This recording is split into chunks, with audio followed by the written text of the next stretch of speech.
The Nigerian National Petroleum Corporation Limited, NNPCL, and stakeholders in the industry say that the Port Harcourt refinery is operating. But the tough question now is how much impact will this have on the Nigerian economy? Well, on Friday, the National Bureau of Statistics, the NBS, released its own new report on Nigeria's trade status with the rest of the world. This new trade report contains vital data about how much the nation spent importing refined petroleum products within the first 9 months of this year. Tonight, Babajide Ogunsanwo, founder of Leadership by Data and Channels Television's data analyst, is here to share more insights and give us more interpretation to what all these numbers mean. Hello, Babajide. Thank you so much for joining us on the News at 10. Good evening, Anna. Let's begin. First, what does this new trade statistics reveal? The trade statistics clear. It shows that we've exported more products out of Nigeria this year than we've imported, so we have a trade surplus. But how I perhaps would like to put it, Anne, is that in this report there's good news and there's bad news. Now the good news, Anne, and listen carefully to this, the good news is in the first 9 months of this year, if we look at our crude oil exports relative to our total exports, the number shows that our crude oil exports accounts for 73% of our total exports. In simple terms, crude oil still is our major export. Well, here's why I say there's some good news. Last year, crude oil exports relative to our total exports was 81%. So last year, crude oil exports relative to total exports, 81%. Now we are down to 73% this year. So that's some good news. Now, the bad news is that the numbers, our trade statistics numbers, are getting harder to interpret. And I'd like to share a short story to explain this. I have a friend, Anne, who exports cars.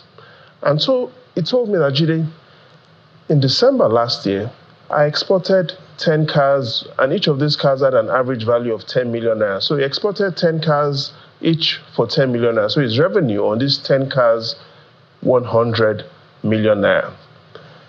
This year, he's exported only 7 cars compared to what he did last year, 10 cars. 7 cars, however, each of these cars sold for 17 million naira, giving him a total revenue of 119 million naira compared to his 100 million revenue last year.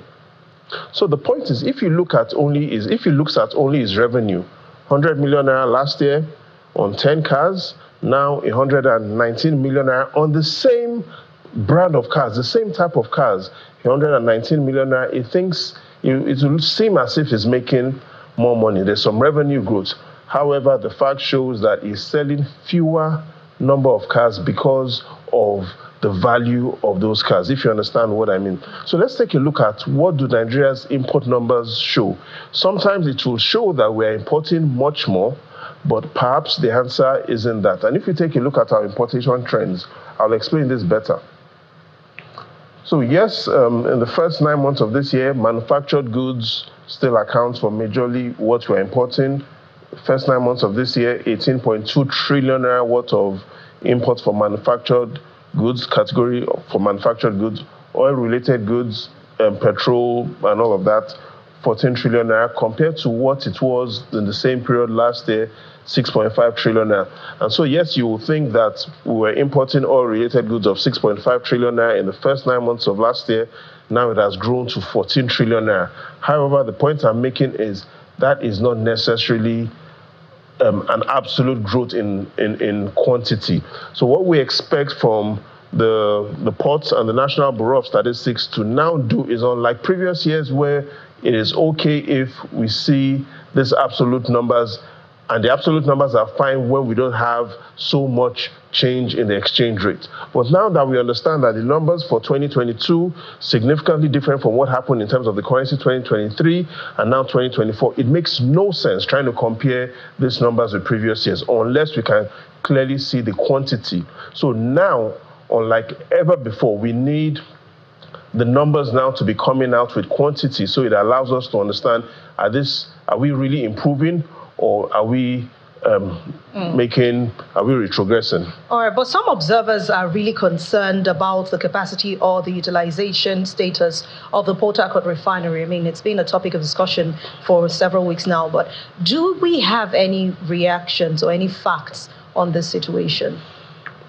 First is, if we take a look at we can take a look at those that are concerned and listen to those that are not concerned. If we listen to those that are concerned, they point to the fact that Nigeria, if you look at the refinery capacity of Port Harcourt, Kaduna, and Warri, that's 445,000 barrels per day of refining capacity. However, what we're talking about now is only Port Harcourt coming on stream, which is 60,000. In simple terms, even if Port Harcourt is working full capacity, that's still less than 15% of our national refining capacity. So that is really why some are concerned. However, if we listen to the words of French philosopher Voltaire, 1694 to 1778, he's made it clear, let's not make the perfect the enemy of the good. Is there some reason to be optimistic that, yes, Port Harcourt refinery is working? Yes, there's reason to be optimistic. We are not yet perfect, but let's, again, like the words of Voltaire, let's not make perfect the enemy of the good. Why do I say there's progress? Let's take a look at our oil importation trends, the ratios, because the ratios actually allows us to see how big this move is and the challenges that we've avoided by bringing Port Harcourt refinery on stream. Again, the ratios allows us to see a better perspective of the situation. Our oil imports relative to total imports, the ratios, first 9 months of 2020, oil accounted for 14% of everything that we imported. Look at what happened in 2021. It increased. Oil accounted for 16% of everything that we imported to 29%, 33%. This year, oil-related imports account for 35% of all our imports. So what the NNPC and its GCU Mele Kyari have done by bringing this refinery on board, good move, far from perfect. However, it significantly will help stabilize the economy. It will still significantly help to free up foreign exchange earnings that can go into vital sector. Again, look at those numbers. We've moved from oil accounting for 14% of total imports just 4 years ago to now 35%. So imagine what will happen if we're able to bring those numbers down to as low as 5%. Significantly, I'm looking at economic stability in the days ahead, in the months ahead. All right, talking about stability now, when you look at what's on ground at the moment, what is the outlook for the Kaduna and the Warri refineries?